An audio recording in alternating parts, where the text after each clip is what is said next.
युवाओं को संवारने वाली स्टेट लाइब्रेरी को सरकारी मदद का है इंतजार। आखिर कब बदलेगी किस्मत? देखिए न्यूज एएनपी की विशेष रिपोर्ट। एक तरफ भारत सरकार की राष्ट्रीय पुस्तकालय मिशन संस्कृति मंत्रालय ने झारखंड के 2 पुस्तकालय को चयनित किया है, जिसमें धनबाद का स्टेट लाइब्रेरी भी शामिल है। वहीं धनबाद की स्टेट लाइब्रेरी को 2 करोड़ की लागत से मॉडल लाइब्रेरी के रूप में विकसित किया जाएगा।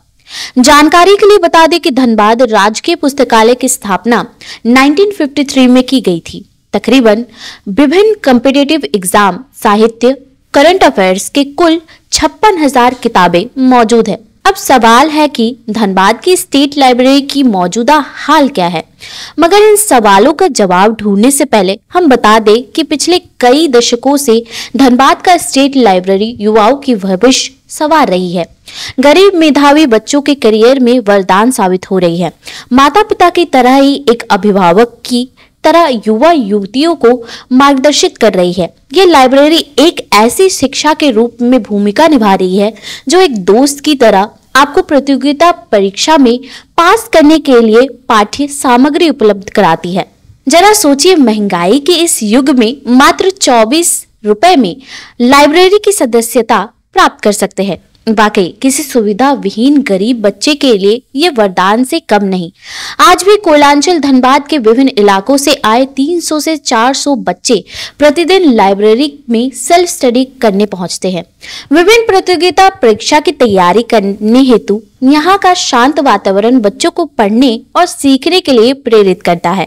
बच्चे ग्रुप बनाकर एक दूसरे की मदद करते हैं, सामान्य ज्ञान बढ़ाने के साथ साथ ग्रुप डिस्कशन करते हैं, प्रश्नोत्तर का हल करने के साथ साथ कमजोर छात्रों को मदद भी करते हैं। हालांकि इन दिनों धनबाद राज्य पुस्तकालय का नाम बदलकर मास्टर सोबरन माझी राजकीय पुस्तकालय रख दिया गया है। वहीं नवंबर माह में धनबाद डीसी वरुण रंजन द्वारा राजकीय पुस्तकालय का निरीक्षण भी किया गया था, जिसके बाद पुस्तकालय में सुविधा बढ़ाने के निर्देश दिए गए थे, जैसे वाईफाई की सुविधा, वॉशरूम की सुविधा, पानी की सुविधा एवं साफ सफाई को लेकर खास निर्देश भी दिया गया था। पर जब न्यूज एएनपी की टीम धनबाद की स्टेट लाइब्रेरी पहुंची तो छात्र ने अपनी समस्या से अवगत कराया।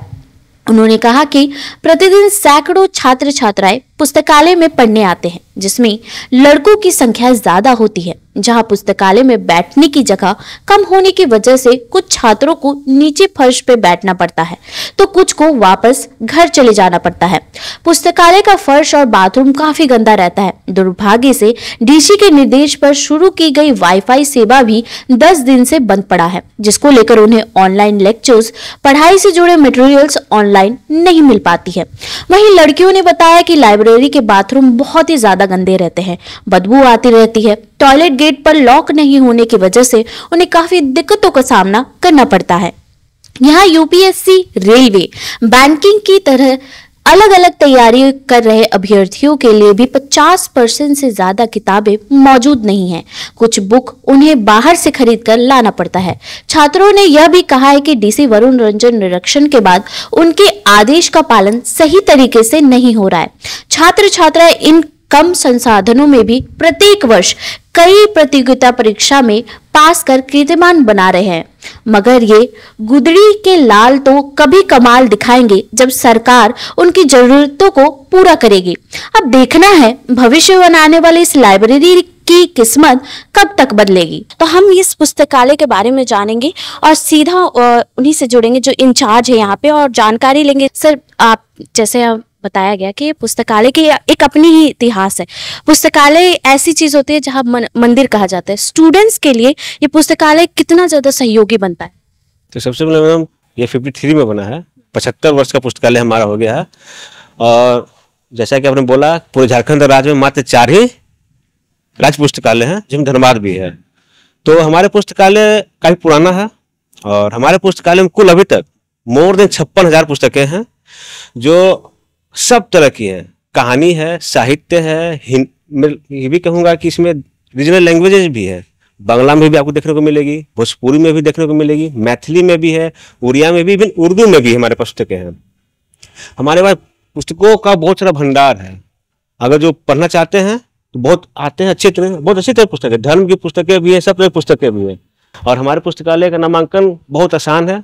हमारे पुस्तकालय का नामांकन मात्र 74 रुपये हम लेते हैं, जिसमें वार्षिक शुल्क 24 रुपये है और प्रतिभूति राशि 50 रुपये है। पुस्तकालय में फिलहाल तो इंटरनेट की सुविधा है, कुछ बुक्स का की भी सुविधा है, और लेकिन सुविधा से ज़्यादा असुविधा है हम लोग के यहाँ है। जैसे कि आप चेयर का भी स्थिति देख सकते हैं, बेंच टेबल का भी देख सकते हैं, प्लस उसके बाद है जो सीटिंग का जो प्रॉब्लम है ना, वो लगभग 1-1.5 मतलब बहुत शुरू से है, लेकिन अब कुछ ज़्यादा ही हो गया है सीटिंग का प्रॉब्लम। प्लस इस विषय में डीसी जी को भी बोला गया था कि कुछ व्यवस्था किया जाए, लेकिन उस तरह से कुछ दिख नहीं रहा है। प्लस उसके बाद अब बाथरूम का भी समस्या दे सकते हैं, प्लस पानी का भी समस्या है यहाँ बहुत अच्छा लेवल में। अभी तो ठंडा का दिन में है कि बच्चा उतना पानी घर से एडजस्ट हो जाता है, लेकिन गर्मी का दिन में एक्सेस लेवल में पानी का प्रॉब्लम होता है। एम्बियंस तो बहुत ही अच्छा है, बिकॉज सारी गर्ल्स आर वेरी कोऑपरेटिव, कोई ऐसे हल्ला वाला प्रॉब्लम नहीं होता। But the second problem is कि यहाँ पे वॉशरूम की क्लीनिंग की बहुत इशू है, जिसपे हम लोगों ने 2-3 बार ऑलरेडी कंप्लेन किया हुआ है। पर जैसे कि वाटर कूलर है, ये डायरेक्ट पानी देता है, जैसे इनके एक्वागार्ड क्लीनिंग का सिस्टम नहीं है, ये सीधे टैंक से आता है, और टैंक आई थिंक 20 ईयर से क्लीन नहीं हुआ होगा। ये हमने कंप्लेन 2-3 बार की भी हुई है, और सर नीचे से कोऑपरेट करते भी, बट ये कूलर इन लोगों को नया लगाना होगा। लोग पानी फिर कहाँ से? हम लोग लेकर के आते हैं 2-3 बॉटल्स एक्स्ट्रा कैरी करके, खुद कैरी करके। हाँ। तो जैसा कि आपने स्टूडेंट्स से सुना कि ये जहाँ पर ये पढ़ते हैं उन्हें बैठने की सही जगह नहीं मिलती है, साथ ही साथ उन्हें पानी की व्यवस्था नहीं मिलती, बाथरूम क्लीन नहीं रहता, जिस स्थान पे वो पढ़ते हैं वो भी साफ सफाई नहीं रहती है। आप जिस प्रकार देख सकते हैं कि 1953 में ये राजकीय पुस्तकालय बनाया गया था, जिसके बाद उनका नाम चेंज करके मास्टर सोबरन मांझी जो राज्य पुस्तकालय है उसका नाम रखा गया है, धनबाद का। तो यहाँ पे आप देख सकते हैं कि नाम चेंज कर देने से ही न सिर्फ सुविधाएं भी उस प्रकार देने की बहुत ज़्यादा ज़रूरत है। तो 3 ऐसे मेजर प्रॉब्लम्स है जिन पे उपायुक्त को, जिला प्रशासन को इस और ध्यान देनी चाहिए। पहला है कि वाईफाई कनेक्शन को लेकर, क्योंकि बच्चों को पढ़ाई करने में काफ़ी दिक्कत हो रही है। सेकंड, इनकी बुक अवेलेबिलिटी, और तीसरी इनकी साफ़ सफाई की व्यवस्था, जो इनको बैठने की साफ़ सफाई, जहाँ वहाँ पढ़ते हैं उनकी साफ़ सफाई, और साथ ही साथ बाथरूम की और पानी की व्यवस्था, जो बाहर से वो बॉटल लेकर पानी लेकर आते हैं वो यहाँ पर व्यवस्था बनाई जाए, ताकि वो जो 6 से 7 घंटे जो यहाँ पर बिताते हैं उनकी जो पढ़ाई के जो माहौल हो वो उस प्रकार मिले कि वो पढ़ सके। तो ऐसी भिन्न खबरों के लिए बने रहे न्यूज़ ANP के साथ में। सहयोगी नितेश के साथ में अंजलि, धन्यवाद।